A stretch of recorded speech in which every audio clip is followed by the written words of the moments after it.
wembai mwenezi mazeteze wari unayamhino yechirungu usabata ropa muupenyu siya zvakaipa.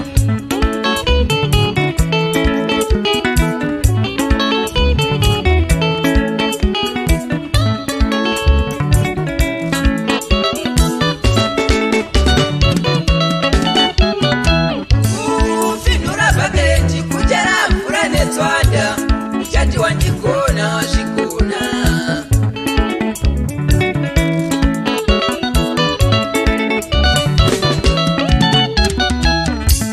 Amukamboite mhanza muupenyu hwenyu imi muchiti paita vanhu tsaona munomhanya munobira zvintu namari nemafoni.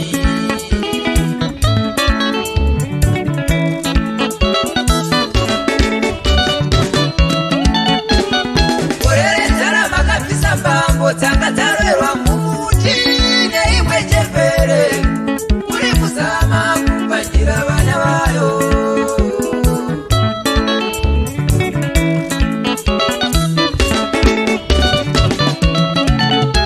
Chembere yakaruka zano ndoita sei kuti ndikwire mumuyu sezvamunoziva madikani mumuyu hausi nyore kukwira unotsveza uye muumbe. Mwari ndoita sei vana vangu varare vadya yakatorambambo kurwera mumuti ndirekanyakata kukwira mumuti ndokukushumura mauyu mazhinji kwazvo yava pedyo nekutsinga chiriporipo ndokusvika vana vekwagwenga ndokunyora zvavo mauyu echembere ndokundogomoramba pamuti ndokuziya zvavo vatuka chembere ndokuyenda.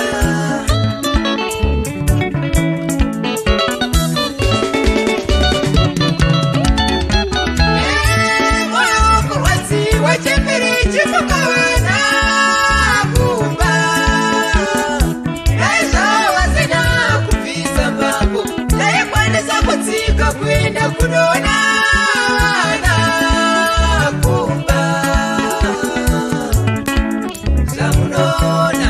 chembere yakadonha ndokufira ipapo.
kutsvaka chapedza muri ndopa vanoudzwa kuti makapara ngozi munzara.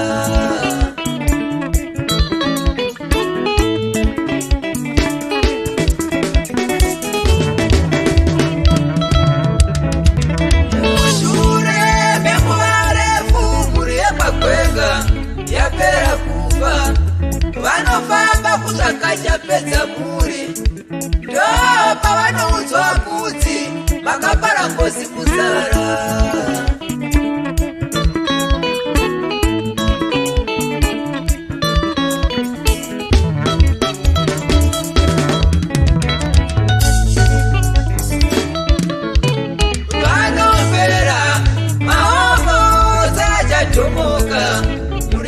Kweka kukumbira ngozi kuti itaure ichikochema mudarire kweng'anga.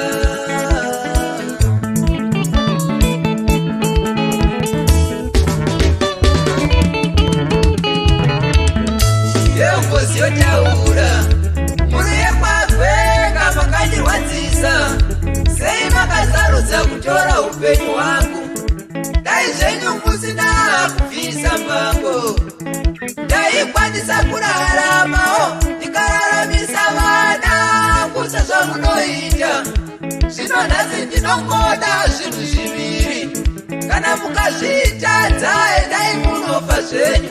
Muri yekwakwenga makandirwadzisa.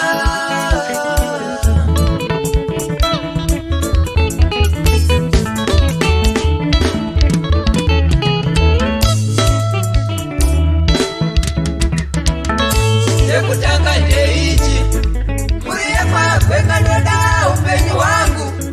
Makatora upenyu hwangu gore renzara. Ndipei upenyu hwangu tuwirirane. Kana musingazvikonimirira ichepiri ndichataura ndiri kurwadziwa.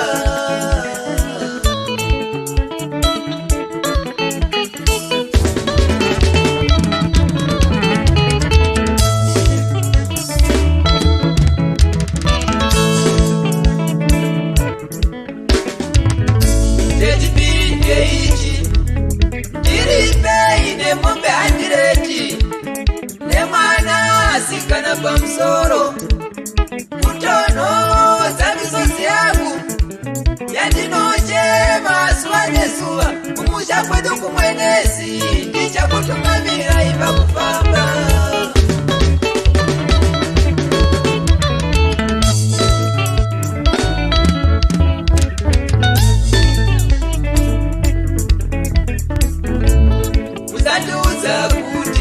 Mutemo wachinjangoza iri kwene muri. Kana muchida kurarama ripai ngozi. Ndabva kumwenezi kwedu munhu aurawi. Zvave kwamuri nini ndapedza nemi.